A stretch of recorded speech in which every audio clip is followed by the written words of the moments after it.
మీరు కూడా దయించి మీ యొక్క ఆలోచనలను ఇటువైపు మలచకుండా చక్కగా చెప్పబడుతున్న వాక్యంలోని భావాలను చదువుకుంటూ వాక్యాన్ని చూసుకుంటూ ఒక హాఫ్ అన్ అవర్ మనం దేవుని వాక్యాన్ని మనం ధ్యానించుకున్నాం. ప్రియులారా, ఇవాళ మీకు చెప్పాలనుకుంటున్న ఇష్టపడిన ఒక విషయం, భక్తులైన వారు ఎలా ఉన్నారు, ఎలాంటి భక్తులుగా ఉన్నాము లేదా. ఈనాడున్న సమాజంలో భక్తులు రకరకాలుగా చూస్తున్నాం. ఇది మనందరికీ తెలిసినదే. ప్రపంచంలో ఎన్నో రకాలైన భక్తులుగా ఉన్నారు. హైందువులైనా, ముస్లిం సోదరులైనా, మన క్రైస్తవులైనా, ఎవరి ప్రామాణిక గ్రంథంలో వాళ్ళు ఇష్టమైనట్టుగా వారికి నచ్చినట్టుగా వెళ్ళేవాళ్ళు ఉన్నారు. లేదా ఆ గ్రంథాల ద్వారాగా చెప్పబడుతున్న మాటలను స్వీకరించి అది మంచిదా చెడ్డదని ఆలోచించి ముందుకు కొనసాగేవాళ్ళు ఉన్నారు. ప్రియమైన దేవుని వల్ల ఇంకా భక్తులు ఎలాంటి భక్తులు ఉన్నారంటే, ప్రకృతి సంబంధమైన భక్తులు ఉన్నారు. ప్రకృతిలో మనం తయారు చేసుకున్న కొన్ని వాటిని భక్తిగా ఆచరించే వాళ్ళు ఉన్నారు. ఇలా ఎన్నో రకాలుగా మనం చూస్తుంటాం.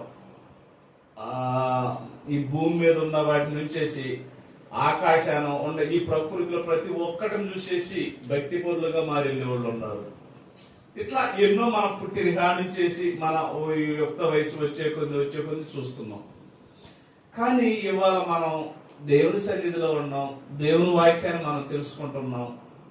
మన భక్తి ఏ సంబంధమైతే ఉండాలి, ఎలాంటి భక్తులుగా ఉండాలి అని అంటే, మనకి ప్రామాణిక గ్రంథమైన బైబిల్ తప్ప మనకి మరొకటి అనేది మనకు ఉండకూడదు. అయితే ప్రియులారా, మనం బైబిల్లో ఉన్న మాటలు వినగలుగుతున్నాం. దేవుడు మనకు ఆయుష్ని ఇచ్చాడు, ఆరోగ్యాన్ని ఇచ్చాడు, కాలాన్ని ఇచ్చాడు. ఇంకా చెప్పాలంటే మంచి అనుకూలమైన కుటుంబాల్లో మనల్ని పెట్టాడు.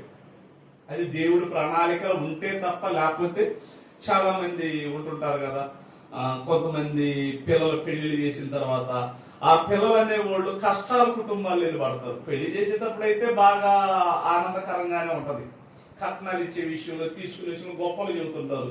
ఇదిగో మాకు 4 ఎకరాల పొలం ఉంది, అదిగో మా అబ్బాయి ఇలాంటి వాడు, సాఫ్ట్వేర్ అది అని ఎన్నో రకాలుగా చెప్తే ఈ తల్లిదండ్రులు అయిన వాళ్ళు కూడా నమ్మి ఏం చేస్తారు, పాలీలే మన పిల్ల బాగుపడిద్ది, ఎక్కువ కష్టం కలగకుండా ఉండిద్ది, మనకి సంతోషం ఉంటున్న కన్నా కూడా ఇంకేం కావాలని నమ్మి ఇచ్చేస్తారు. నమ్మించిన తర్వాత ఏం జరుగుతుంది, ఆడి కొన్నాళ్ళు అయిపోయిన తర్వాత ఏం పని చేయలేనోడు, గారోడు, పొలం ఉండదు, స్థలం ఉండదు, ఏముండదు, అయ్యో మోసపోయామని చెప్పేసి తల్లిదండ్రులు బాధపడిపోతారు. ఇట్లా ఎన్నో విధాలుగా అంటే ఏం చేస్తున్నారు, పెళ్లిళ్ళ విషయంలో మోసం చేసేసి పిల్లలను మోసం చేస్తున్నారు, అటు కుటుంబాన్ని మోసం చేస్తున్నారు. ఇలా ఎంతో మందిగా మోసంగానే ఉంటుంది. నేరున్న సమాజ కాలంలో మనం చూస్తే, ఒకనాటి కాలంలో అయితే వాస్తవంగా అండి, మీరు ఎక్కువ గమనించి నేను ఎక్కువ వాళ్ళనే పరిశీలన చేస్తాను. ఇప్పుడు నరస్తాత గారి ముసలి వాళ్ళు నడుతారు చూడు, వాళ్ళలో కల్ముషమే ఉండదండి.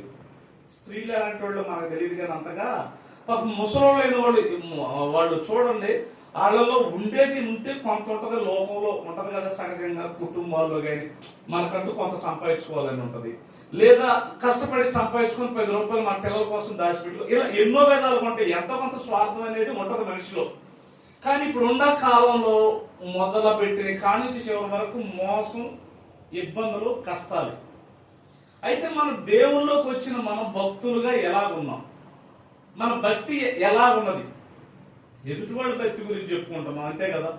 ఎదుటివాడి యొక్క పరిస్థితిని చెప్పుకుంటున్నాం, ఎదుటివాళ్ళు ఎలాగ ఉంటున్నారో చెప్పుకుంటున్నాం. కానీ మనం భక్తులుగా ఎలాగ ఉంటున్నాం, ఇదే కదా మనకు ముఖ్యం. ఒక మాట చదువుకొని ముందుకు కొనసాగుదాం ప్రేమన. అంటే భక్తి విడిచిన వాళ్ళ మార్గం ఎలా ఉంటది, భక్తులుగా ఉన్నవాళ్ళ మార్గం ఎలా ఉంటది, అసలు భక్తులుగా మనం ఎలా ఉండాలి, ఈ 3 విషయాలు మీకు చెప్తాను, జాగ్రత్తగా గమనించండి ప్రియులారా. సామెతల గ్రంథం ఏమండి 14వ అధ్యాయం, సామెతల గ్రంథం 14వ అధ్యాయం 14వ వచనం.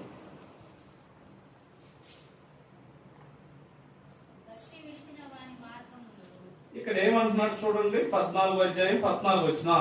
భక్తి విడిచిన వాని మార్గములు వానికి వెక్కసమగును, మంచివాని స్వభావం వానికే సంతోషమిచ్చును. ప్రియులారా, మనం జాగ్రత్తగా ప్రతి ఒక్కటి మన విషయాలు, మన భక్తి మార్గాన్ని మనం ఒకడంగా పరిశీలించుకోగలిగితే, ఎవరి భక్తి వాళ్ళదే కదండి.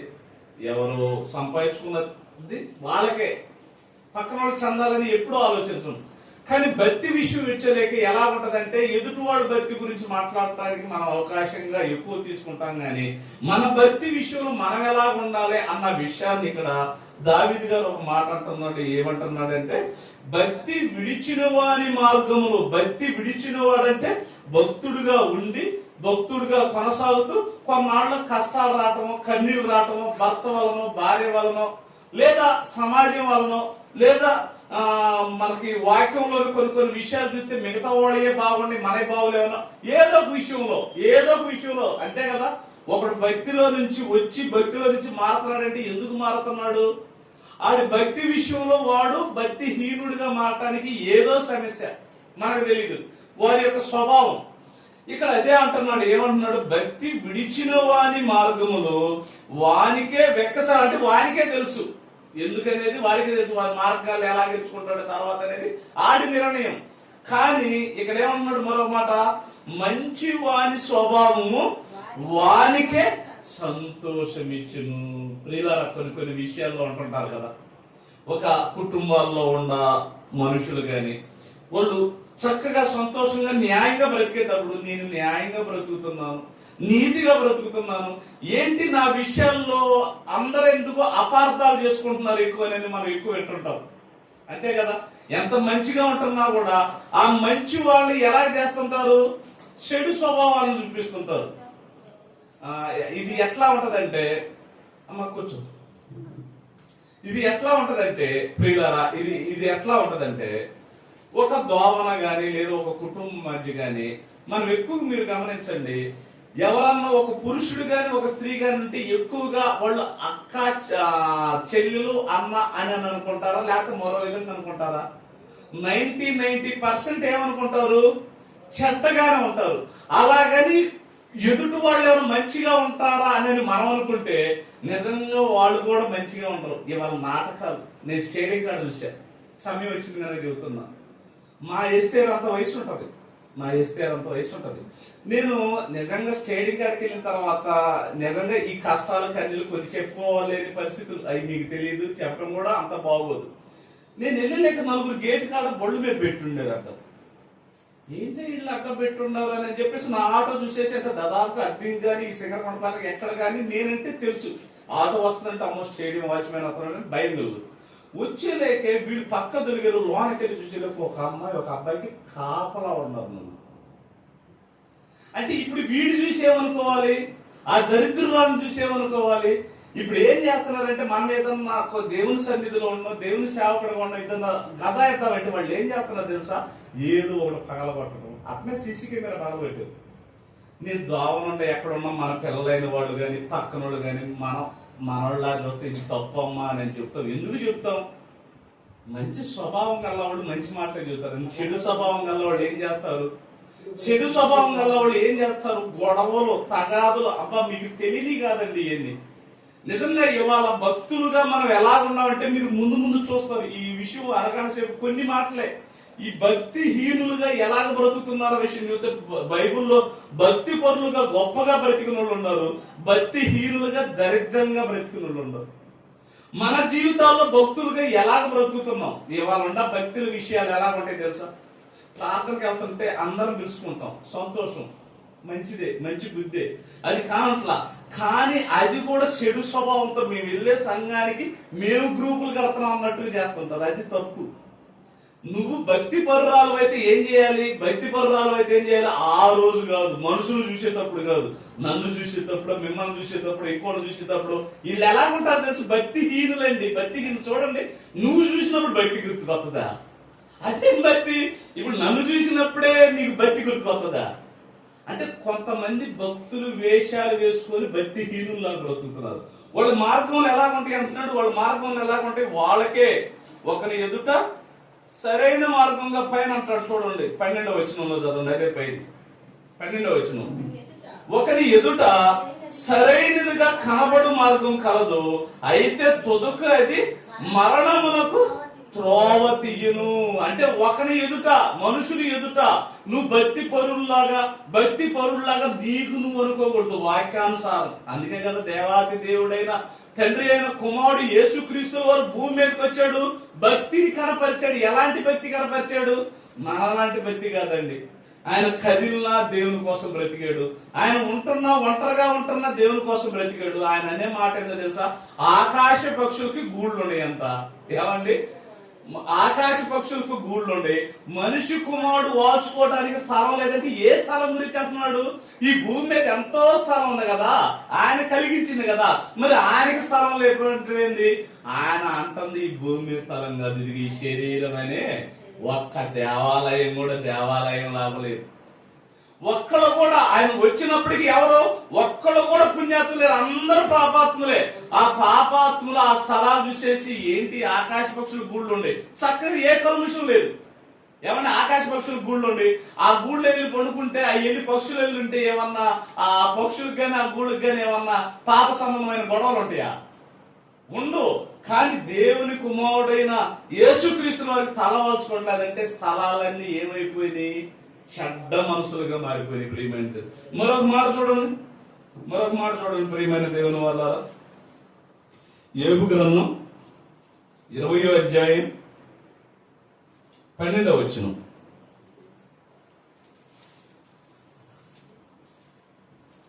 దీని గురించి మరొక మాట అంటున్నాడు చూడండి, మరొక మాట చూద్దాం. 20వ అధ్యాయం 12వ వచనం. చెడుతనము వారి నోటికి, అబ్బా ఇది ఎప్పుడన్నా విన్నారు ఈ మాట ఎప్పుడన్నా విన్నారండి? 20వ అధ్యాయం యోబు, ఒకసారి అది మీ నోట ఎప్పుడు ఉంచుకోండి. యోబు గ్రంథం 20వ అధ్యాయం 12వ వచనం ఉంది. చెడుతనము వారి నోటికి తీయగా ఉంటదంట. తీయగా ఉంటదంటే తీపిని ఎవరన్నా కోరుకుంటారా? తీపిని కోరుకున్న వాళ్ళు అంటే ఎవరుండరు. మా అన్నయ్య ఉన్నాడు, వెంకటరావు అన్నయ్య. ఆయనకి తీపి అంటే ఆయన నెమ్మది తెలుసు కూడా. ఆయన ఏం చేసేవాడు తెలుసా? అప్పుడు అక్షర చేసేవాడు. ఇప్పుడు అంతా నాశనం అయిపోయింది, అంతా అప్పటికప్పుడు తెచ్చుకోవడం. అప్పుడు భార్య భర్తలు చక్కగా కూర్చొని, పండగలైనా లేదా పిల్లలు వచ్చినా చక్కగా పొయ్యి కాడ కూర్చొని ఏం చేస్తారు? చక్కగా చేసేదాన్ని మగ్గ పెడతారు. ఈ చాటుగా తిని అట్ట నెమ్మ అంటే కొంతమంది తీపి అంటే చాలా ఇష్టం, అందరికి ఇష్టమే. ఇక్కడ ఎవరిది తీపి అంట?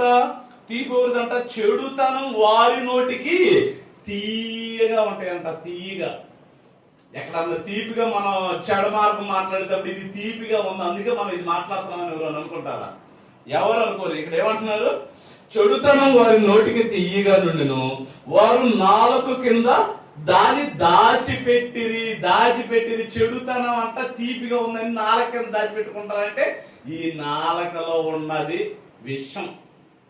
అది మార్కు సువార్తలు అంటారు. ఒక్కసారి చూడండి ప్రియులారా, మీకు ఆ వచ్చిన ఇప్పుడు ఒక్కసారి చూపించి, విషయం అది కాదు అయినా ఒక్కసారి మీకు చూపిస్తా. చాలా మందికి ఏంటంటే ఈ విషయంలో పొరపాటు పడ్డారు. ఎలాంటి పొరపాటు పడ్డారు? మార్కు సువార్త చివరి అధ్యాయం, మార్కు సువార్త 16వ అధ్యాయం ఏమండి 17 లేదా 16 వచ్చింది చదువు. 16, 17, 18 ఆ 3 చదివితే దాంట్లో ఒక మాట మీకు చెబుతాను. ఎలాంటిది ఉంటుందో అనేది సందర్భం వచ్చింది కదా చెప్తానా. నమ్మి బాప్తీసం పొందిన వాడు రక్షింపబడును, నమ్మని వారికి శిక్ష విధింపబడును. నమ్మిన వారి వల్ల ఈ సూచక క్రియలు కనబడును. ఏవనగా నా నామమున దెయ్యములు వెళ్ళగొట్టుదురు, క్రొత్త భాషలు మాట్లాడుదురు, పాములు ఎత్తి పట్టుకుందురు. పాములు ఎత్తి పట్టుకోవటం అంటే ఇవాళ చాలా మంది ఏమనుకున్నారంటే ఈ మాట వినేసేసి పాములు ఎత్తి పట్టుకుంటే ఏమి చేయదు. పాములు ఏముంటది అసలు? ఆయన ఎత్తి పట్టుకోవడం అంటే ఏందన్నాడు తెలుసా? ఆ ఎత్తి పట్టుకుంటే మన శరీరంలో నాలుక ద్వారా వస్తుంది చూడు విషపు మాటలు, ఆ విషపు మాటలు తీసేసి ఎత్తి పడేస్తారు క్రైస్తవాలు. ఆ విషపు మాటల వల్లే కదండి గొడవలు వచ్చేది, మాటల వల్లే. ఏ వచ్చినా మాటల వల్లే వచ్చేది. ఈ నాలుక ఎలాంటిది? విషం దాచుకొని ఉందా లేదా? అదే కదా ఇక్కడ అంటున్నాడు. ఏమంటున్నాడు? తీపిగా ఉంటుందంటే ఏడిది? చెడుతనం తీపి. ఈ చెడుతనం తీపి వల్ల ఏమేమి వస్తాయో ఒక సందర్భం మీరు చూడండి ప్రియమైన దేవుని వల్ల. ద్వితీయోపదేశకాండం ఈ యొక్క చెడుతనం వలన ఇలాంటి తీపి వల్ల కూడా కొన్ని కొన్ని వస్తుంటాయి. ఏమండి, మందు కొడతా ఉంటే కొన్ని మందులు ముందు ఎక్కువైన దానికి ఏం చేస్తాయి, ఆ ముందు ఎక్కువై మాడిపోతుంటాయి. అతనే ఈ చెడుతనం కలిగి తీపి కలిగి తీగా ఉండే చెడుతనం గల వాళ్ళు ఎలా ఉంటారంటే ద్వితీయోపదేశ కాండం 32వ అధ్యాయం 32వ వచనం 32వ అధ్యాయం 32వ వచనం కాడి నుంచి కొన్ని మాటలు 32 కాడి నుంచి వారి ద్రాక్షావళి వెర్రి ద్రాక్షావళి అది గ్రొమోరా పొలములలో పుట్టినది. వారి ద్రాక్ష పళ్ళు వెర్రి ద్రాక్ష పళ్ళు వాటి గెలలు చేదైనవి. వారి ద్రాక్ష రసము క్రూర సర్పముల విషము నాగుపాముల క్రూర విషము. వారి కాలు జారు కాలమున ప్రతీకారమును ప్రతిఫలమిచ్చుటకు నావే. వారి ఆపద్దినమందున సమీపించును. వారి గతి త్వరగా వచ్చును. ప్రియమైన దేవుని వారలారా, అంటే ఇక్కడ ఏమంటున్నాడంటే కొన్ని ద్రాక్ష చెట్లు ఎందుకు అంటున్నాడు, మన పొలాల్లో గాని పైరులో గాని కొన్ని పొలాల్లో వేసినప్పుడు ఆ చెట్లు వేస్తారు కదా, ఆ చెట్లు కొన్ని అవి మిరప చెట్లు గాని లేదా ఏమన్నా గాని వాటిలో కొన్ని కాయలు సపరేట్ గా పడుతుంటాయి. కొన్ని కాయలు సపరేట్ గా పడుతుంటాయి. కొన్ని పుచ్చిపోయినవి ఎగపడతాయి, కొన్ని కుళ్ళిపోయినవి ఎగపడతాయి, కొన్ని వచ్చేసి పురుగాన్ని ఎగపడతాయి, కొన్ని వాటంతటా అయ్యే ఎండిపోయినవి ఎగపడతాయి. ఇప్పుడు ఆనాడున్న కాలంలో ఆ ద్రాక్ష చెట్లు గాని అంజూరు చెట్లు గాని అటు ఏరియాలంతా ఎక్కువ అవి వాటిని గురించి చెబుతున్నాడు. ఏంటి, వారి ద్రాక్షావళి వెర్రి ద్రాక్షావళి. చాలా మంది వెర్రిగా ఉంటారు. అంటే దేవుల్లో ఉన్న కొన్ని పళ్ళు ఎలా ఉంటాయి, దేవుల్లోకి వచ్చారంటే పరిశుద్ధులు కదండి. పరిశుద్ధులైన వాళ్ళు కొంతమంది ఏమంట ఎర్రిగా ఉంటారు. అంటే వెర్రిగా అంటే ఏది చెప్పినా కూడా వాళ్ళ ఒంటికి పడదు, వెర్రిగానే ఉంటారు. నిజమా, ఇది నమ్మాలా మన కదా అని అనుకుంటా ఉంటారు. కొన్ని ద్రాక్షాలు ఎట్లా ఉంటాయి, అది గొమోరా పొలంలో పుట్టినది. వారి ద్రాక్ష పళ్ళు వెర్రి ద్రాక్ష పళ్ళు వాటి గెలలు చేదైనవి. కొన్ని చేదు ఉంటాయి కదా. ఏంటి చేదు ఉండేది, ఎక్కువ అంటే దోసకాయలు ఎక్కువ చేదులు ఉంటాయి. ఆ చేదైన పళ్ళు వండుకుంటే బాగుంటాయా? కూర కూడా ఎక్కడిది చేదుగా ఉంటది. కూర కూడా చేదుగా ఉంటది. చేదైన కూరలు ఎవరు తింటారు? తీపిగా ఉంటే కాయలు తింటారు, కానీ మనకు బాగా టేస్ట్ గా ఉంటే తింటాం. కానీ చేదైన పళ్ళు కూడా ఎవరైనా తింటారా? చేదైన పళ్ళు మిగతా మంచి పళ్ళు 10 వేసామండి, 4 టమాటో కాయలు లేదా 4 దోసకాయలు వేసాం. ఆ దోసకాయలో ఒక్కటి చేదైనా కూడా కూర అంతా చెడిపోతా, లేకపోతే ఒకటే కదా ఓ పక్కన ఉండిద్దా, కూర మొత్తం చెడిపోద్ది. ఎందుకు? చేదైన పండు గాని కుళ్ళిపోయిన పండు గాని. కుళ్ళిపోయిన పండు వల్ల ఏమవుతుంది, నువ్వేమి లేదు. నేను మొన్న ఈ బాడీ తగ్గిద్దని చెప్పేసి అమెరికా నుంచి వస్తాయంట కాయ 100 రూపాయలు ఆవు కాడు. అది తీసుకొచ్చి 3 రోజులు ఫ్రిడ్జ్ లో పెట్టి 3 తిన్నాను. ఇంకొకటి ఉంది, ఆ ఒకటి కొద్దిగా తిందామంటే సమయం కుదరక ఈ టీ తాగడం వల్ల ఇది కూర గడపనే తినాలి. తీసుకెళ్ళిపోతే కంపు వచ్చేసిపోయింది. అంటే మన కూరలో కానీ ఎక్కడన్నా కానీ కుళ్ళిపోయింది కానీ పుచ్చిపోయింది కానీ ఎన్ని పడేసినప్పుడు ఆ కూర అంతా ఏమవుతుంది, కంపు వస్తుంది, రోగాలు వస్తాయి, రకరకాలుగా ఉంటాయి. ఎందుకు అంటే నువ్వు మంచి పొళ్ళే నువ్వు తీసుకొని నువ్వు కూర వండుకుంటావు, మంచి కాయలు వేసుకొని కూర వండుకొని తింటావు. వీటన్నిటి వల్ల మనకు ఏం తెలియాలి, మనం కూడా దేవుని పట్ల మనం భక్తి పరులుగా ఎలా ఉండాలి, చాలా మంచిగా భక్తిగా ఉండాలి. మన భక్తి విషయంలో ఎలా ఉంటామో కొన్ని మాటలు చూపిస్తాను ప్రేమైన దేవుడు. ఎందుకంటే చాలా మంది చాలా రకాలుగా ఉంటారు ప్రేమైన దేవుని వల్ల. ఎలాగున్నా ఒకసారి నిర్గమాకాండం చేయండి. నిర్గమాకాండం 18వ అధ్యాయం. ప్రియులారా, నిర్గమాకాండం 18వ అధ్యాయం 21వ వచనం. మరియు నువ్వు ప్రజలందరిలో సామర్థ్యము దైవభక్తి సత్యాశక్తి కలిగి లంచగుందులు కాక మనుషులను ఏర్పరచుకొని. అంటే ఇక్కడ ఏమంటున్నాడంటే మనం ప్రజలందరిలో ఎలా ఉండాలి, సామర్థ్యం గలవాళ్ళ వల్ల. ఎలాంటి సామర్థ్యం సంఘాల్లో గాని మన కుటుంబాల్లో గాని నీకు ఎక్కడన్నా గాని కుళ్ళిపోయిన లాంటి కాయలు ఎన్నో ఉంటాయి, పుచ్చిపోయిన కాయలు ఎన్నో ఉంటాయి. వాటిని మనం చూసుకుంటే మనం బతి కొరకు అవుతామా? ఏమండి, చాలా మంది చూడండి, మీకు తెలియని కాదు, మనోడు కూడా వస్తుంటాయిలే. మనం కూడా అప్పుడప్పుడు బతి పరులుగా బ్రతకం, బతి హీరుల్లా బ్రతుకుతాం. ఎవరైనా గొడవ ఆడుతున్నారు అనుకో వాళ్ళతో ఎదురు పడతాం. అదేం బతి మనం బతి పరులుగా ఏమండి, అప్పుడప్పుడు కొన్ని కొన్ని సందర్భాలు మన పిల్లలు మనకే ఎప్పుడన్నా ఫ్రెండ్స్ ద్వారా కానీ కుటుంబాల పక్కన కానీ కుటుంబాలు చిన్న చిన్న మిస్టేక్ జరిగినప్పుడు వాక్యం చెప్పాలంటే సతమతం అయిపోతాను నేను. ఎందుకు సతమతం అయిపోవాలి? ఏ ముఖం పెట్టుకొని దేవుని ఎదుట కూర్చొని దేవుని వాక్యం చెప్పాలి? ఏ ఎదుట్లో వాక్యం చెప్పాలి? ఎలా చెప్పాలి? ఏం మాట్లాడాలి? ఏదైనా గొడవ వచ్చినా మీరు ఆగటం లేదు, ఏదైనా ఇది చేసినా మీరు ఆగటం లేదు, ఇవన్నీ చేయట్లేదు. మాటలైతే వాక్యాలైతే ఎరగబడుతున్నా అనరా అంటే మన ముందు అనకపోవచ్చు, మన వెనకాలైన వాళ్ళు ఉంటారు. దేవుల్లో నీతిగా న్యాయంగా బ్రతికి అంటే తప్పులేదు. ఎందుకు? ఒకసారి చూడండి మత్తయి సువార్త 5వ అధ్యాయంలో. ఎందుకంటే కొన్ని కొన్ని నిందలు మనం ఎలా ఉంటే రావాలి, కొన్ని కొన్ని మాటలు మన భక్తులం కదా, భక్తి పరులు అనుకుంటున్నాయి. మనం ప్రభు బల్లారాధన ఎందుకు తీసుకుంటున్నాం? భక్తులం కనుక తీసుకుంటున్నాం. ఆదివారం ఎందుకు కూడుకుంటున్నాం? భక్తులం కనుక వస్తున్నాం. ప్రార్థన ఎందుకు చేసుకుంటున్నాం? భక్తులమి, మన ప్రభువు నమ్మిన భక్తులమి. భక్తిని తగినట్టుగా మనం బ్రతుకుండాలి, భక్తులు తగినట్టుగా మన నోరు ఉండాలి, భక్తిని తగినట్టుగా మన యొక్క అవయవాల యొక్క లాంగ్వేజ్ కూడా ఉండాలి. ప్రియులారా, ఒకసారి చూడండి మత్తయి సువార్త 5వ అధ్యాయంలో కొన్ని మాటలు అంటుంటారు కదా.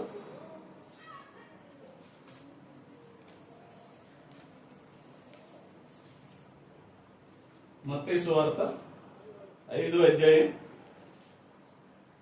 ఏమండి 10వ వచనం. నీతి నిమిత్తము హింసింపబడు వారు ధన్యులు, పరలోక రాజ్యం వారిది. నా నిమిత్తం జనులు మిమ్మల్ని నిందించి హింసించి మీ మీద అబద్ధముగా చెడ్డ మాటలు పలుకున్నప్పుడల్లా మీరు ధన్యులు, మీరు సంతోషించి ఆనందించండి. మన గురించి ఏది? నువ్వు దేవుళ్ళు నీ నోరు గాని నీ పద్ధతి గాని అన్ని బాగుండి ఉంటే ధన్యులు. ఒకరికొకరు పోటీలు పెడితే అదేం ధన్యత్వం? అంతే కదండి, అదేం ధన్యత్వం? అత్త తిడతా ఉంది పెద్దదని, కోడలు కూడా అలాగే తిడతా ఉంటే అది గౌరవం ఏముంటది? గౌరవం ఉండదు కదా.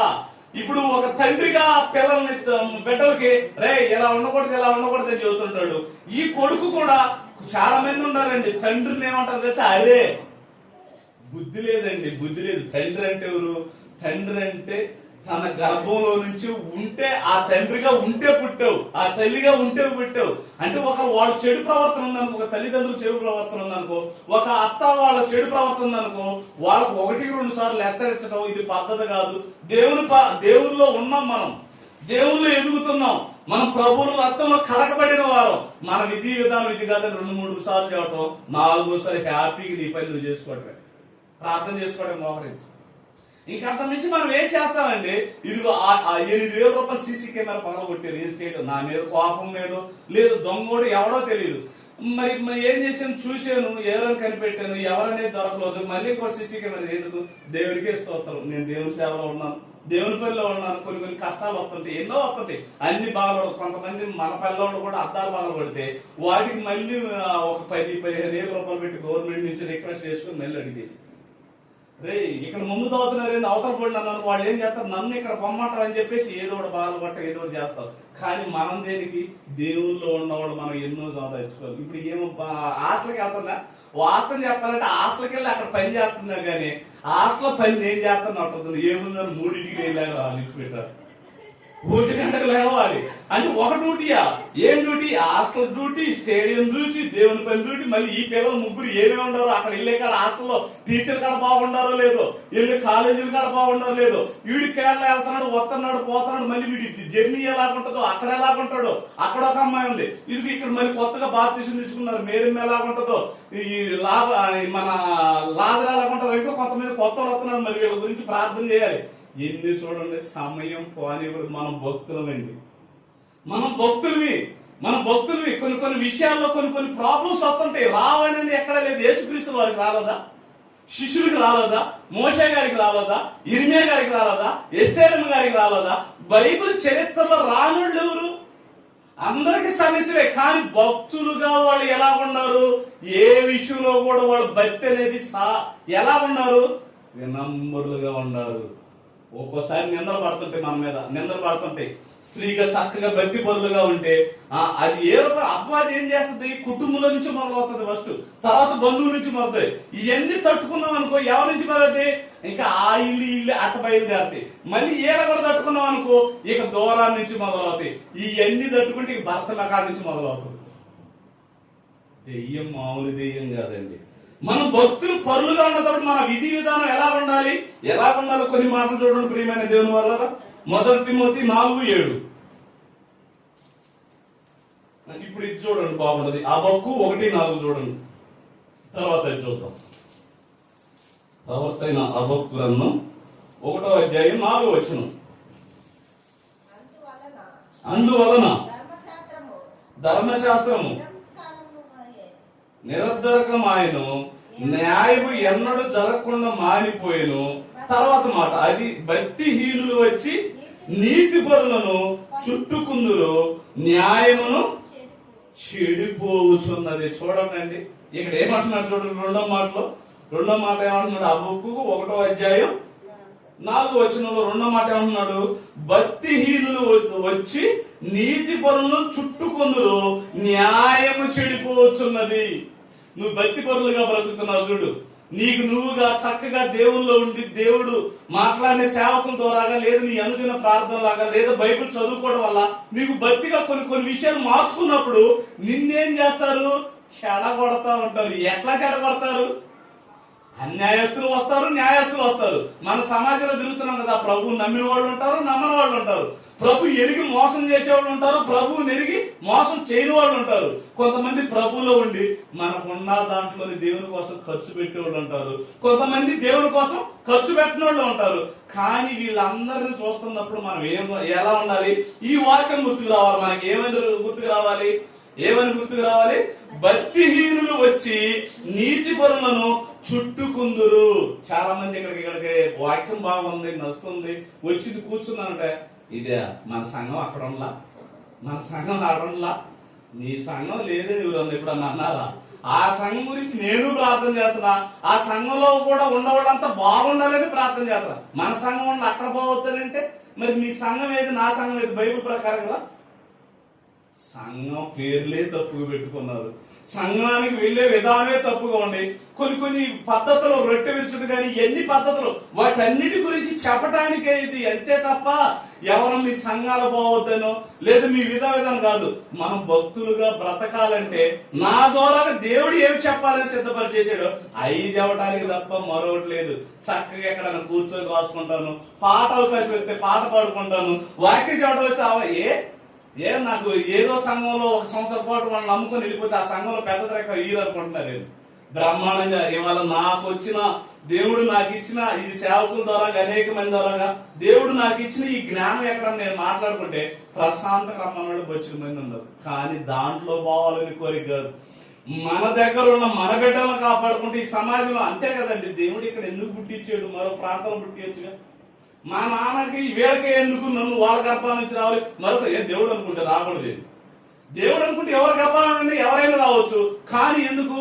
నీ తరం వారికి దావీదు గారు తన తరం వారికి సేవ చేసి నిర్ణయించాడు. మన తరంలో ఉన్న వాళ్ళకి, మన కుటుంబానికి మనం సేవ చేయాలి. అత్తగా చేయటం ఎందుకు చేయాలనుకోకూడదు, సేవ, దేవుని సేవ. కోడలు చేయటం ఎందుకు రాని అనుకోండి, దేవుని సేవ అనుకున్నాం అనుకో, దేవుడు చేస్తున్నట్టుంటే వాళ్ళు చెడ్డోళ్ళైన అత్తలో, చెడ్డోళ్ళైన కోడళ్ళు, చెడ్డోళ్ళైన యజమానులు, చెడ్డోళ్ళైన భార్యలో దెబ్బకు మారిపోతారు. నువ్వు వాళ్ళకి చెడ్డతరంగా నువ్వు కూడా చెడ్డగా తిరుగుతుంటే ఎందుకు దేవుడు రావాలి? ఎందుకు నీ సమస్యను పరిష్కరించాలి? ప్రియమైన దేవుని వాళ్ళారా, మన మనసు మనం భక్తులుగా ఎలా ఉండాలని 1 తిమోతి రాసిన పత్రిక 4వ అధ్యాయం. ఎందుకంటే చాలా మంది భక్తిహీనులు వచ్చి ఏం చేస్తారు? నీతి పరులను న్యాయం చెడిపేస్తుంటారు. మనం న్యాయంగా బ్రతుకున్నా చెడిపేస్తుంటారు. కానీ మనం అలాంటప్పుడు ఎలాగ బ్రతకాలి? 1 తిమోతి రాసిన పత్రిక 4వ అధ్యాయం 7వ వచనం. ఏమండి? 1 తిమోతి రాసిన పత్రిక 4వ అధ్యాయం 7వ వచనం.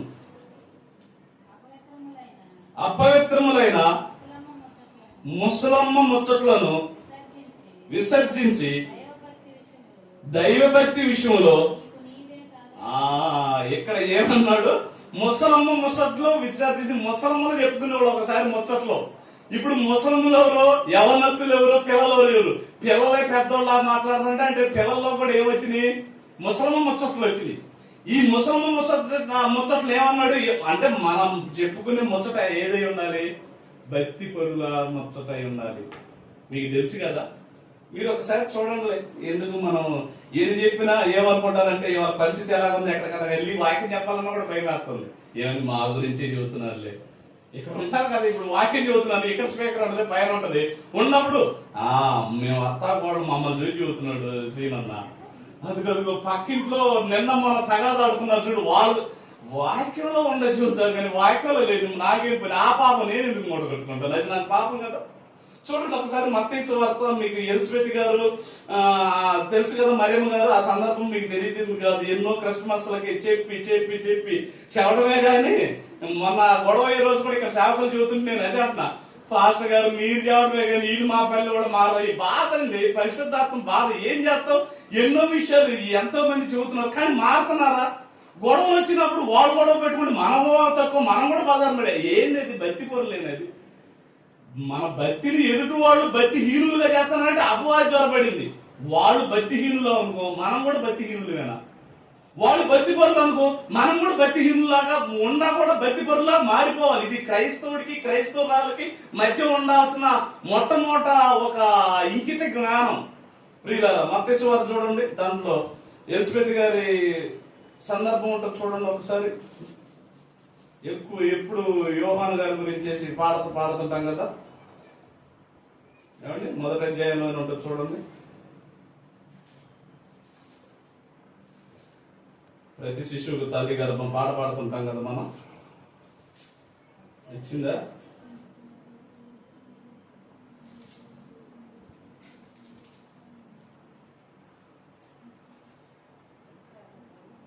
అలాదా?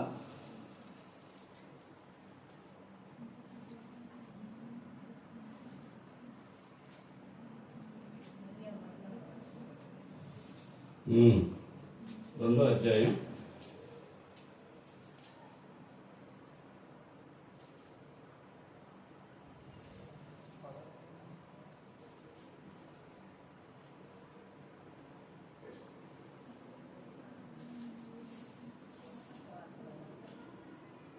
ఇంకా 4 సువార్తలో ఉంటుంది. 4 సువార్తల్లో ఉంటుంది.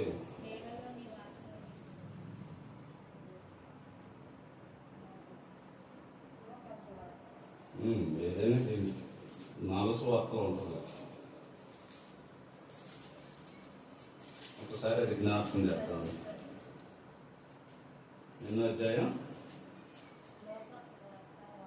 42 నుంచి చదవండి. 42 కదా, 40 నుంచి 39 వచ్చిన నుంచి, 1వ అధ్యాయం 39 నుంచి లోక సువార్త.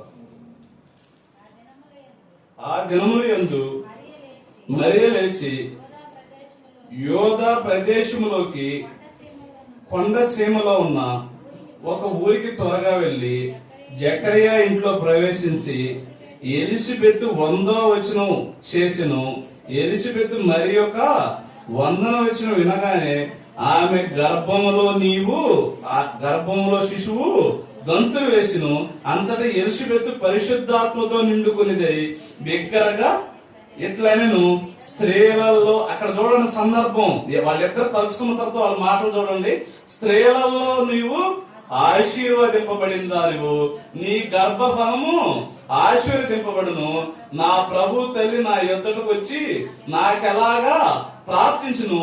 ఇదిగో నీ శుభవచనం నా చెవును పడగానే నా గర్భంలోని శిశువు ఆనందముతో గంతులు వేసెను.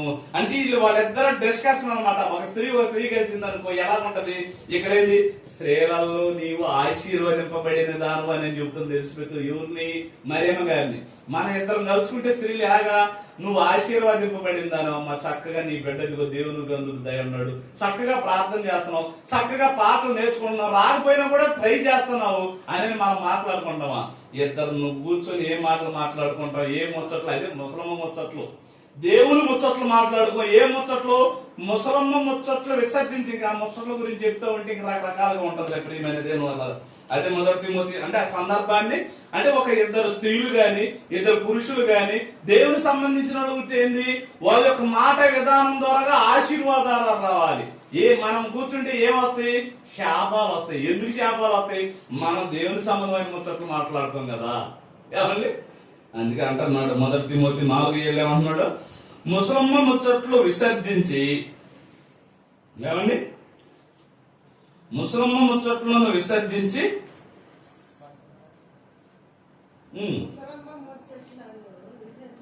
ముసలమ్మ ముచ్చట్లను విసర్జించి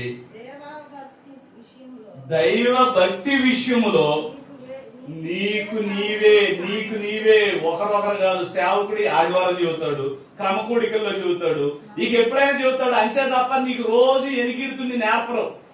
నువ్వు సమాజంలో వెళ్ళేటప్పుడైనా, కూర్చున్నప్పుడైనా, ముచ్చట్లు ఉన్నప్పుడైనా, ఈ ఉన్నప్పుడు ఎనికిడుతుంది.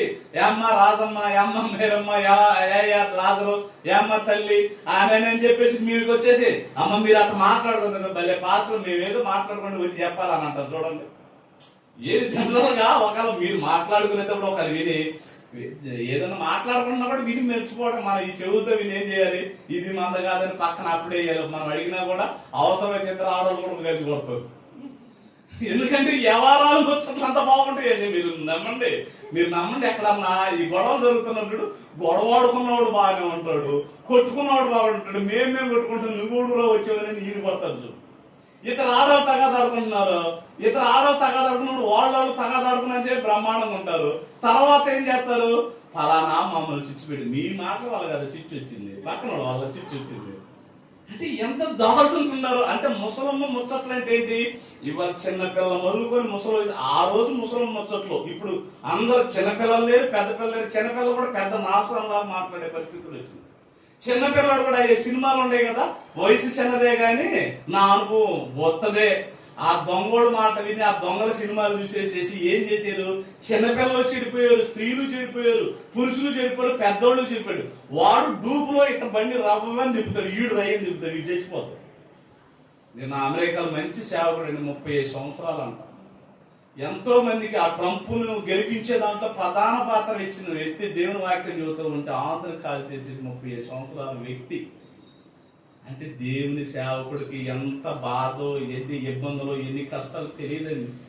అనేక ఆత్మలు రక్షించే విషయంలో భక్తిపరుడుగా బ్రతకడానికి కష్టం, కానీ దేవునిలో ఉన్న భక్తులైన వాళ్ళు భక్తులుగా బ్రతకలేకపోతున్నారు. మరొక మాట చూడండి, అదే 5:4 చూడండి, మొదటి తిమోతి 5:4 కూడా చూడండి.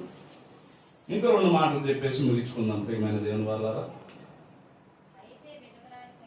అయితే విధవరాలకైనను పిల్లలు గాని మనములు గాని ఉండిన ఎడల మీరు మొదట తమ ఇంటి వారి ఎడల భక్తి కనపరచుటకు తమ తల్లిదండ్రులకు మంచి ఉపకారం చేయుటకు నేర్చుకోవాలంట. ఇంట్లో ఎవరన్నా విధవరాళ్ళు ఉన్నా, ఇంట్లో ఎవరన్నా ముసలోళ్ళు ఉన్నా, ఇంట్లో ఏదైనా పేదలైన వాళ్ళు, మన కుటుంబాలు, మన రక్త సంబంధికులు లేదా మన వాళ్ళు ఉంటారు కదా, అది భార్య తరపునైనా సరే, భర్త తరపునైనా సరే, లేదా మన యొక్క అత్త తరపునైనా, మన మామయ్య, ఎవరో ఒకరు ఉంటారు. మనం గొప్పలవాళ్ళుగా ఉన్నాం. చాలా మందికి ఆశీర్వదింపబడాలంటే ఎట్లా దేవుడిస్తే ఆశీర్వదింపడదు. నువ్వేదన్నా ఇస్తే నువ్వు నీకన్నా తక్కువ అంత ఇస్తే అంటే నువ్వు ఆశీర్వదింపబడవా?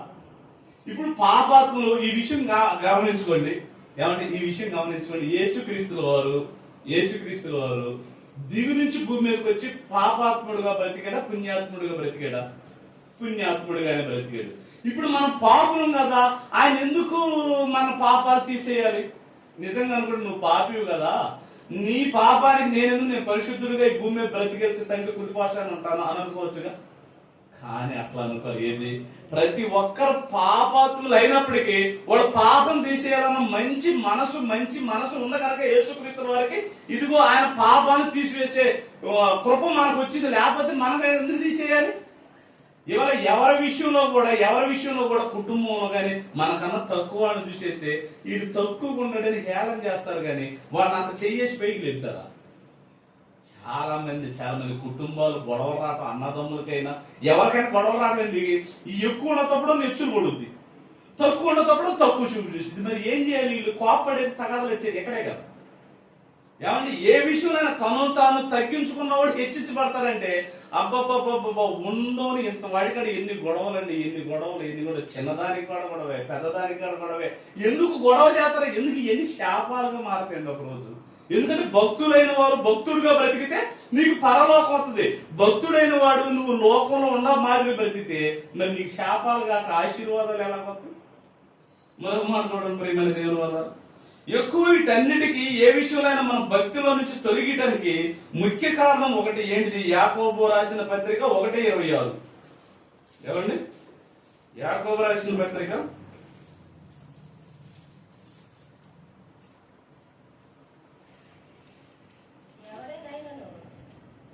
యాకోబు రాసిన పత్రిక 1:26.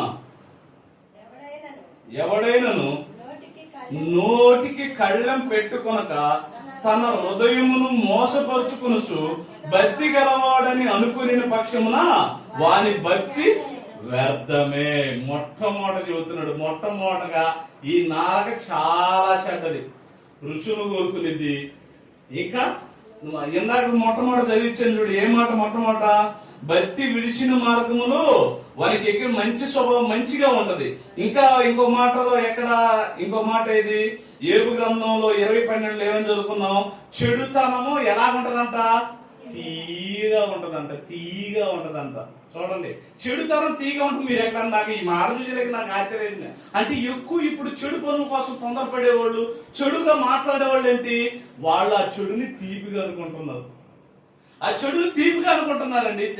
కొన్ని సందర్భాల్లో చూడండి, అమ్మాయి కూడా మనం భోజనం, నాకు ఆ విషయాలు కొంచెం బాధేది. మీరు ప్రార్థన జరిగేటప్పుడు ఇక్కడికి రండి అంటే చాలండి, కూర్చొని విని చక్కగా భోజనం చేస్తారు. వాక్యం వినకుండా వచ్చి భోజనం చేస్తే ఏం బాగుంటుందండి? భోజనం పాస్టర్ అంటారండి. ముందు ఎన్నో ఇబ్బందులు పడి బయటకు పడతానండి. కొన్ని విషయాలు మీకు తెలియదు, నేను తగ్గించుకుంటా. అవసరమైతే ఇదిగో మీరు ప్రార్థన పెట్టుకునేటప్పుడు నన్ను బెలవండి, అక్కడ వచ్చి పరిచర్య అంతా నేనే చేస్తాను. మీకు తెలియదు, నా గురించి మీకు పూర్తిగా తెలియదు. ఎందుకంటే నేను పని చేయడానికి ఇష్టపడేవాడిని తప్ప అధికారాల కోసమో లేదా తిండి కోసం ఇటుకి ఎక్కువ ఇష్టపడినండి. నేను వెళ్ళిన కాడ కూడా ఏం చేస్తా, సార్లు ప్రార్థన అయిపోయి అవతల కాదు పరిగెత్తుకుంటూ వస్తాను. ఎందుకు? ఆరోగ్యం చెడిపోతుంది. కూర్చోబెడితేనే కుమారు పెడతారు. అది చూడడం మనమేమన్నా తిన్నోడం అయితే బాధ ఉండదు. అది చూడడం 4 ముక్కలు తినేస్తాను. ఏం చేద్దామండి? ఈ పొట్టను కాపాడుకోలేము, ఆత్మీయత కాపాడము. ఇంత మంచి జ్ఞానం ఇచ్చారు కదా, కొన్నాళ్ళ పాటు బ్రతకాలని ఈ బాధ. ఎన్ని బాధలో చూడండి. మనం మంచి మాట చెప్పామని ఎదుటోళ్ళు ఏమంటారు? ఈ చెప్పడానికి ఏమొచ్చింది, నువ్వు రాకుండా పెట్టకుండా అని ఎట్టా అంటారు. ఏమండి? తగాదాడేటప్పుడు అమ్మా నేను న్యాయమే కదా తప్పు అంటే వాళ్ళు వింటారా? నీదే తప్పు, నీదే రాను. ఏం చేస్తావు? అడగకపోతేనేమో వాళ్ళదే రైట్ అయింది, అడిగితేనేమో ఇదిగో చూసావా సేవ చేస్తున్నాడు అంటానండి. ఏం చేస్తామండి? అంటే భక్తులుగా బ్రతకాలంటే మన యొక్క విషయాల్లో ఎన్ని ప్రాబ్లమ్స్ మన కుటుంబంలోనే ఉంటున్నాయో మీకు తెలియదా? మీకు తెలుసు ప్రియమైన దేవుని వల్ల. ఎన్నో విషయాలు మీరు వింటున్నారు, ఎన్నో విషయాలు నేర్చుకుంటున్నారు, ఎన్నో నెల చేసుకుంటున్నాం. కానీ భక్తులుగా బ్రతకాలంటే మన జీవితంలో ఎందుకో గాని సన్నగిలిపోతున్నాం, ఎందుకో గాని భక్తులుగా బ్రతకలేకపోతున్నాం. ఎందుకు? మన జీవితాలు మలుచుకోకపోవటంలో మనమే సాధకం చేసుకోలేకపోతున్నాం. అదే కదా ఇందాక ఏమన్నాడు? ఇందాక ఆ మాట ఒకసారి అన్నాడు కదా, మరోసారి చూడండి. 27 వచ్చిన కూడా చూడండి. యాకోబు 1:27 కూడా చూడండి, అదే అధ్యాయం. తండ్రి అయిన దేవుని ఎదుట పవిత్రమును నిష్కలకమైన భక్తి ఏదనగా దిక్కులేని పిల్లలను, విధవరాలను వారి ఇబ్బందులు పరామర్శించటయే. అవి పరామర్శిస్తూ ఏం చేయాలి?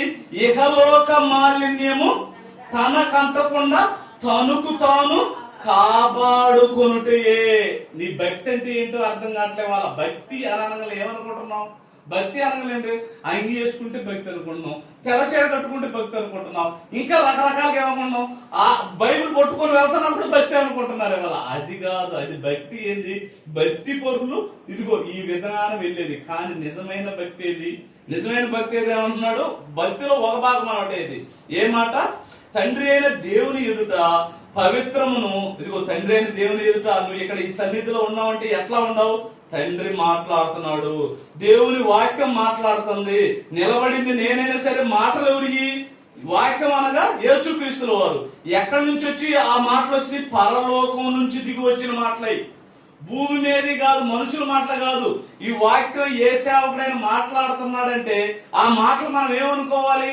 దేవుడి ద్వారా మాట్లాడుతున్న మాటలు. ఎన్ని దేవుడి ద్వారాగా బైబిల్లో ఉండే 26 పుస్తకాల్లో ఎవరు మనుషులు రాసుకునేవి కాదు. ఈ ఎవరు రాసిన పరిశుద్ధాత్మ ద్వారాగా పలకబడిన ఆయా తరాల్లో భక్తులైన వారు, మోషే గారు కావచ్చు, ఇర్మియా గారు కావచ్చు, యాకోబు గారు కావచ్చు, యోబు గారు కావచ్చు, ఎంతో మంది భక్తులైన వారి ద్వారా పరిశుద్ధాత్మ దేవుడు ఏం చేశాడు? రాయించాడు. ఎవరి కోసం? ఇది ఈ తరంలో నువ్వు వస్తావు, నేను వస్తాను, మరొక తరాలు వస్తారు, వీళ్ళందరూ వచ్చి చదువుకొని ఏం చేయాలి? పవిత్రమును నిష్కళంకమైన, అదే అంటున్నాడు. ఏమని? మళ్ళీ చదవండి ఆ మాట. ఇందాక 27 కూడా చదివారు, అది కూడా 26 కూడా చదివారు, అది కూడా చదవండి, బాగుంటది. ఎవడైనాను నోటికి కళ్ళెం పెట్టుకొనక తన హృదయమును మోసపరుచుకొనుచు భక్తి గలవాడునని అనుకుని నా పక్షమున వాని భక్తి వ్యర్థమే. తండ్రి అయిన దేవుని ఎదుట పవిత్రమును నిష్కళంకమైన భక్తి ఏదనగా దిక్కులేని పిల్లలను, విధవరాళ్లను వారి ఇబ్బందుల్లో పరామర్శించాలి. విధవరాళ్లను కూడా వాళ్ళ ఇబ్బందులు ఏంటి? ఇబ్బందుల్లో అనుకూలంగా ఆనందంగా ఉన్నప్పుడు ఎవడైనా వస్తాడండి. ఆనందంగా ఉన్నప్పుడు పెళ్లి చేసుకుంటున్నారు, రారు అందరూ. పెళ్లికి పిలవలేదని గోలపడతారు తప్ప పెళ్లి రోజు వేసి పెళ్లి చేసుకునేటప్పుడు ఎవరైనా వస్తారు. ఏదైనా వాళ్ళ కష్టాలు వస్తారా? ఇదిగో నా కుటుంబం అంతా ఇదిగో ఈ విధంగా ఇబ్బంది పడింది, నా కుటుంబం అంతా, నా జీవితం అంతా పక్కనలో పెట్టి ఇబ్బంది అయిపోయింది అని అన్నప్పుడు ఎవడైనా వచ్చి పలకరెత్తారా? యోబు గారి జీవితంలో పలకరేలా. యోబు గారి జీవితంలో మనం ఒకసారి పరిశీలన చేయగలిగితే, యోబు గారి జీవితంలో ఒకసారి మనం జ్ఞాపకం చేసుకుంటే, తన జీవితంలో ఆ ఊసు దేశంలో ఆయనంత గనుడు లేడు, ఆయనంత గొప్పవాడు లేడు, ఆయనంత ఆస్తిపరుడు లేడు. ఆ ఎన్నున్నప్పుడు భార్య గాని బిడ్డలు గాని ఏమని చెప్పుకొని ఉంటారు? అబ్బో నా భర్త యోబు గారు గొప్పోడండి ఈ దేశంలో అని చెప్పుకుంటారు. పిల్లలు కూడా గొప్పగా చెప్పుకొని ఉంటారు. కానీ ఎన్ని పోయిన తర్వాత స్నేహితులు గాని, భార్య గాని, పిల్లలు గాని ఏమని చెబుతున్నారు? నువ్వు దేవుని చూసి నువ్వు చావరాదు అని అంటుంది. మధ్యలో దేవుడు ఎందుకు? ప్రతి ఒక్కరు అంతే కదా. ఏదన్నా మన సొంతంగా తొందరపడి తగాదలు పడినా, తొందరపడి మాట్లాడినా, తొందరపడి ఏదైనా నువ్వు దేవుని నమ్ముకున్నావు కదా ఆ మాట అని వచ్చి అంటారు. అసలు ఆ తగాదు వచ్చింది దేవుని వల్ల, నీ వల్ల? ఏదన్నా ఒక ప్రాబ్లం వస్తుంది నీ వల్ల, దేవుని వల్ల. దేవుని వల్ల వచ్చేది ఏది? మన వల్ల వచ్చేది ఏది? మనం దేవుళ్ళు ఎలా బ్రతుకుతాం? మనం భక్తులుగా బ్రతుకుతున్నాం, భక్తిహీనులుగా బ్రతుకుతున్నాం అన్న విధి విధానాలు ఒక్కళ్ళలో కూడా లేవండి. ఒక్కళ్ళలో కూడా ఎందుకు లేవు? భక్తులుగా బ్రతకాలని ఇది ఇలాంటి వాటిని మనం మార్చుకోలేకపోతున్నాం ప్రేమైన దేవుని వల్ల. ఒక్కసారి నిర్గమాకాండం చివరిగా ఆ మాట చూసేసి ముగించుకుందాం ప్రేమైన దేవుని వల్ల. ఎందుకంటే కొన్ని విషయాలు మనం ఎలాగంటే, సామెతలు 14 చదవండి. అది చదివిన తర్వాత చివరి మాట చదువుకొని ముగించేసుకుందాం అండి. సామెతలు 14 ఏమండి? సామెతలు 14. బద్ధకంగా పనిచేయవారంటే ఎవరు వీళ్ళు? బద్ధకంగా పనిచేయవాళ్ళు దరిద్రుడు అవుతాడన్న. ఏమన్నాడు? మన బ్రతుకులో కూడా, మన విధి విధానంలో కూడా, మన బ్రతుకు ఎలా ఉండాలో కూడా దేవుడు చెబుతున్నాడు. చూడండి సామెతలు 14 ఏమంటున్నాడు? బద్ధకంగా దేవుని కాడికి వెళ్ళటం బద్ధకం, దేవుని పాటలు పాడటానికి బద్ధకం, దేవుని సన్నిధిలో గడపటానికి బద్ధకం, ఇంకా ఎన్నో బద్ధకాలు. పని చేయరు, టయానికి పని చేయరు. ఇప్పుడు నేను ఇన్ని పనులు చేసుకోగలుగుతున్నానంటే నేను వాళ్ళ పట్టించుకోను, వీళ్ళ పట్టించుకోను, వాళ్ళు గొడవలు ఆడారనో, వీళ్ళు రావట్లేదనో, వీళ్ళందరి నుంచి పట్టించుకుంటే నా పని ఏమవుతుంది? దేవుడు నాకు అప్పగిచ్చిన పని ఉంది కదా. ఒక పక్క స్టేడియం చూసుకోవాలన్నా, ఇప్పుడు కొత్తగా ఆమె చూసుకోవాలన్నా, పిల్లల్ని చూసుకోవాలన్నా, దేవుని వాక్యం చదువుకోవాలన్నా, దేవుని వాక్యం రాసుకోవాలన్నా, ఇదిగో ఇక్కడ ఆరాధనలు, క్రమగుడికలు ఇవన్నీ చెప్పాలంటే ఎవరిని పట్టించుకుంటే అవుతుంది? బద్ధకం ఉండకూడదు. బద్ధకం ఎప్పుడు రావాలి తెలుసా? ఏదైనా రోగం వచ్చినప్పుడు, లేదా మన పరిస్థితి మారినప్పుడు బద్ధకం రావాలి. కానీ మన పనులు మనం చేసుకోవడానికి బద్ధకం ఏంటండి? చాలా మంది ఎప్పుడు కూడా మీరు వినే ఉంటారు, ఏంటి అన్నం నేను వేసుకుంటాను. నేను ఒకటే చెబుతున్నా, నా పిల్లలు కానీ భార్య కానీ ఆరోగ్యంగా ఉన్నప్పుడు మీరు ఎక్కువగా చూడాల్సిన అవసరం లేదు, అనారోగ్యంగా ఉన్నప్పుడు చూడండి అంట. అప్పుడే కదా మనిషి అవసరం. మగోడు ఏమనుకుంటారు, ఆడబూతులు అన్నం పెడితేనే అదేముంది, అవసరమైనప్పుడు పెట్టుకో, ఆప్యాతలు అనురాగాలు బాగుంటాయి అంతే. ఇప్పుడు పద్దాక పని చేసి వచ్చిన వాళ్ళు నిద్రపోతున్నారు, ఇప్పుడు లేకపోతే అన్నం వేసుకొని తింటాం, అంత అవసరమా? పద్దాక మనలాగానే పని చేసి వచ్చిందిగా.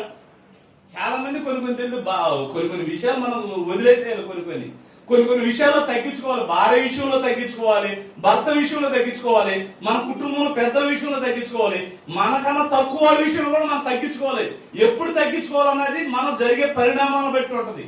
మనం ఎట్లా తగ్గించుకోకుండా నేనే హెచ్చించబడాలంటే ఎట్లా? అది ఎదుటోళ్ళకి నచ్చాలి కదా, అది ఎదుటోళ్ళకి కూడా అది నమ్మశక్యంగా ఉండాలి కదా ప్రేమైన దేవుని వల్ల.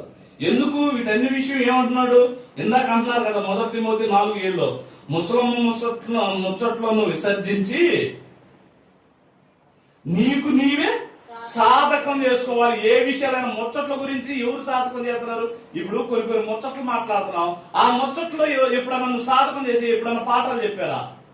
కానీ అవి ఎట్లా ఉంటున్నావు అవన్నీ విసర్జించి కొన్ని నీకు నువ్వు అంటే భక్తులు, ఎవరి భక్తులు, ఎలాంటి భక్తులుగా బ్రతున్నాం, ఏ విధానంగా బ్రతులుగా బ్రతున్నాం, ఆ భక్తులుగా బ్రతకలేకపోవటానికి కారణం ఏంటి? మన విధి విధానంలోని లోపం. మన విధి విధానం లోపం. ఎందుకు లోపం? ఇందాక అన్నాడు కదా, ఇప్పుడు చదువుంది అది ఏమండి? నిర్గమాకాండం 18:21 బాగలేదు కానీ ఏమంటే ఈ యొక్క మాట చదవడం ప్రార్థన చేసి ముందుకు చేసుకుందాం. నిర్గమాకాండం 18:21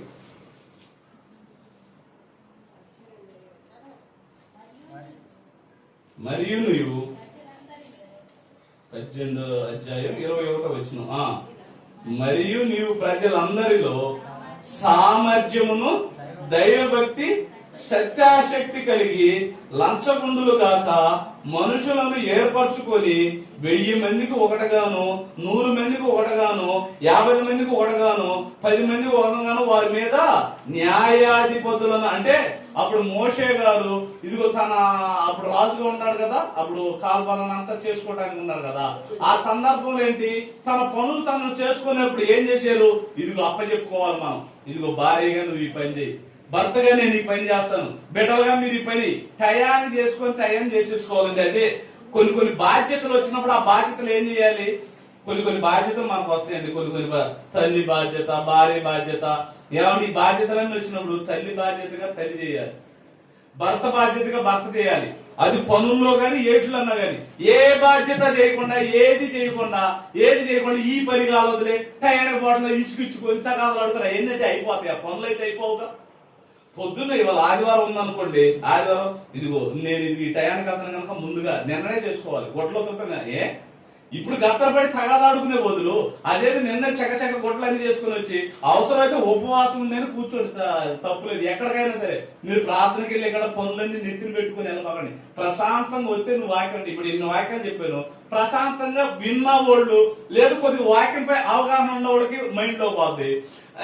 ఏదో ఈ బాధలు కష్టం కొద్దిసేపు వెళ్తే కొద్దిగా పోతున్న వాళ్ళకి అంటే మన వాక్యం కూడా మనలోకి రావాలంటే ఊరకనే రాదు. నేను రాత్రి కొలసిన కోట వెళ్ళే కదా, ఇదిగో కొలసిన కోట వెళ్ళి కూడా నేను వాక్యం రాసుకున్నాను తెలుసా. నేను ఎక్కడికి పోయినా కూడా ఇవాళ కూడా కోటేశ్వర కదా నాన్న వాళ్ళు ఇంటిగా ప్రార్థన జరిగినప్పుడు ప్రసాద్ పాస్టర్ గారు చేసింది. ఎక్కడికి వెళ్ళినా కూడా అప్పటి నుంచి ఇప్పుడు దాకా పుస్తకాలన్నీ ఒక రోజు నేను అద్దె కళాశాలలో సేవకులుగా మీరు రాసిన పుస్తకాలు చెప్పండి బ్యాగ్ మొత్తం తీసుకుని అయితే బెత్తర పోయారు. ఏంటన్నా ఎన్ని ప్రార్థనకి వెళ్ళి. అవును, మనం ఎక్కడ కూడా ఏ విషయంలో కూడా సాధకం ఉండాలి, వాక్యం చదివే విషయంలో సాధకం ఉండాలి. ఏమన్నా పాపాలు చేస్తున్నావా ఇక ఇది చేయకూడదని ఒక నిర్ధారణ చేసుకోవాలి. ఓసన్న గారు అంత ముందు ఒక మాట అయినప్పుడు మీకు తెలుసలేదు, ఇద్దరు ఆడవాళ్ళు అంట తగాదాడుకుంటున్నారంట. తగాదాడుకుంటుంటే ఆ ఓసన్న గారి కాడికి వచ్చి అయ్యా నా నోరు బాగుంటలేదు అయ్యా అని అన్నాడంట. గొడవ వచ్చినప్పుడు ఆగలేకపోతున్నానంటే గొడవ వచ్చినప్పుడు ఒక గ్లాసు నీళ్లు తాగేసి మాట్లాడన్నాడంట. ఇంకేం మాట్లాడదు అంటే వాళ్ళు ఇంకా అతని నుంచి ఏం చెబుతారండి? ఏం చెప్పినా కూడా వినరా. తగాద వచ్చినప్పుడు నీళ్లు పోసుకొని మూతి ముడుచుకున్నాం, ఇంకేముంటది? నోరు రాదు తగాదాడమని. అట్లా మనం ఏ విషయాన్ని కూడా కొన్ని సాధకాలు చేసుకుంటేనే మనం బ్రతుకు మారిద్ది. మనం భక్తులుగా ఉంటాం తప్ప మనం భక్తులుగా ఉంటున్నామో లేదు మీకు మీరే తెలుసుకోండి. చివరిగా మాట చూడండి, యాకోబు రాసిన పత్రిక ఎప్పుడు చదువుకునే మాట. ఎందుకంటే ఈ సమయాన్ని చెప్తే బాగుంటది. ఎందుకంటే మనకు వాక్యం మనలోకి పోవాలంటే మనం ఎలాగ ఉంటే బాగుంటది అనేది ఆ విషయం కోసం ఆ మాట చెప్తున్నాం. యాకోబు 1:20-21 మనం ఎన్ని ఉన్నా కూడా మనలోకి వాక్యం పోకపోవడానికి కారణం ఏంటంటే ఎందుకనగా నరుని కోపం దేవుని నీతిని నెరవేర్చదు, అందుచేత సమస్త కల్ముషమును విర్రవీగుచున్న దుష్టత్వం మాని లోపల నాటబడి మీ ఆత్మలను రక్షించుటకు శక్తిగల వాక్యము సాత్వికముతో అంగీకరించుడి. మీరు వినువారు మాత్రమై ఉండి మిమ్మల్ని మోసపరుచుకొనక వాక్య ప్రకారంగా ప్రవర్తించువారునై ఉండుడి. ఎవడైనా వాక్యమును వినువాడై ఉండి దాని ప్రకారంగా ప్రవర్తించిన వాడైతే వాడు అద్దంలో తన ముఖమును చూచుకొనుచు మనుషులు, అంటే అద్దంలో ఎప్పుడు చూసుకొని కూడా మన ముఖం అట్నే ఉంటది కానీ ఏమైనా మారిపోతుంది. ఎందుకనుకుంటున్నా మాట అంది కొన్ని ఉపమానాలు. ఇప్పుడు అద్దంలో మనం ఎప్పుడు ముఖంలో చూసుకున్నా కూడా అట్నే ఉంటది. మార్పు అనేది ఎట్లా వస్తుంది? నీ ముఖం రోజు ఒక 24 గంటల్లో ప్రతి ఒక్కరు ముఖం చూసుకుంటానే ఉంటుంటావు. ఎందుకు? ఏం మార్పు వస్తుంది? నేనేమనుకుంటున్నా, అబ్బా నేను సూపర్గా ఉన్నాను ఇది అనుకుంటున్నా, కానీ మనలో ఉన్న తత్వాన్ని తీసుకున్నా, అమ్మయ్య ఈ రోజు ఇది తీసుకుని సూపర్గా ఉన్నాను అనుకుంటారు. కనుక మనలో కల్ముషాన్ని పానప్పుడల్లా మనం భక్తులుగా ఉండలేము. సమాజంలో మనుషుల గురించి ఎప్పుడు పట్టించుకోకండి అండి. మనుషుల గురించి పట్టించుకున్నారా, అది గొడవైనా సరే, అప్పులైనా సరే, కష్టాలైనా, కన్నీలైనా, వీటిని ఎదుర్కోవటానికి నేను ఏం చేయాలి? ప్రార్థన ఒకటి చెప్తే సరిపోదు. ప్రార్థన ముందు పని చేయాలి. ఆ పని చేసేసి నువ్వు మోకరించి ప్రార్థన, అన్ని కష్టాలు దేవుడు తీరుస్తాడు. తీరలేదా పని అని పోతాం అంతే. ఒకరి మీద గొడవలు పెట్టుకుని ఒకరి మీద వ్యసన పడి రకరకాలు చేసుకుని నరకానికి పోయే కంటే కష్టాలైన పడి బాధలైన పడి చక్కగా పరలోకం జరుపుకుని ఇంకంతకన్నా ఆనందం ఎవరి గురించి పట్టించుకున్నప్పుడు మనసు ప్రశాంతంగా ఉంటుంది.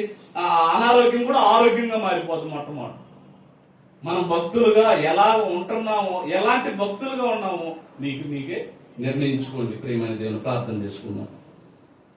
తల వంచండి, ప్రార్థన చేసుకుందాం. దయగలిగిన మా